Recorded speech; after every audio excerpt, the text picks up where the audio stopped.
Hi friends, இன்றைக்கி என்ன பார்த்தீங்கன்னா நான் வந்து முட்டைகோஸை வச்சு சூப்பரான ஆம்லேட் போட போகிறேன். அதுக்கு தேவையான முட்டை எடுத்து வச்சுருக்கேன். கொஞ்சமாக வெங்காயம், குடமிளகா, கொத்தமல்லி எல்லாம் கட் பண்ணி கருவேப்பிலை வச்சுருக்கேன். இதுக்கு தேவையான பொருளெல்லாம் நம்ம போட்டுடலாம். கோஸு, கொஞ்சமாக வெங்காயம், குடமிளகா, கொஞ்சமாக மிளகுத்தூள், உப்பு, மஞ்சத்தூள்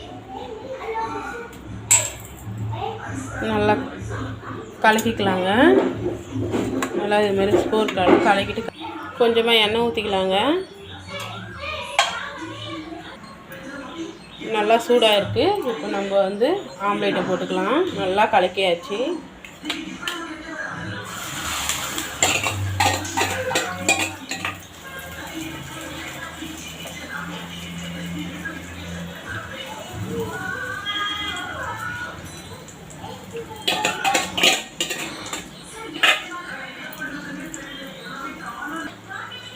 லேசாக சில்லி பவுடர்,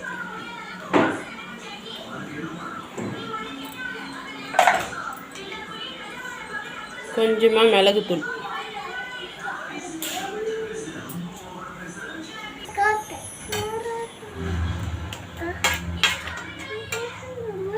பார்த்திங்கன்னா சூப்பராக நம்மள ஆம்லேட் ரெடி ஆயிடுச்சு. இப்போ நம்ம வந்து சுட சுட சாப்பாட்டுக்கு சூடாக வச்சு முட்டைகோஸ் ஆம்லேட்டை வச்சு சாப்பிட்டுடலாம். சூப்பராக இருக்கும். குடமிளகா, வெங்காயம், மிளகு கொஞ்சம் தூக்கலாக போட்டிங்கன்னா இன்னும் சூப்பராக இருக்கும். காரம் சாப்பிட்றவங்களா இருந்தால் அவங்களுக்கு பச்சை மிளகா போட்டுக்குங்க. இன்னும் டேஸ்ட்டு நல்லா கூடுதலாக இருக்கும். இதேமாரி நீங்களும் எனக்கு சேனலை தொடர்ந்து சப்போர்ட் கொடுங்க. உங்கள் சிஸ்டருக்கு மறக்காமல் சேனலை சப்ஸ்கிரைப் கொடுங்க. இதேமாதிரி நீங்களும் ட்ரை பண்ணுங்கள் மறக்காமல்.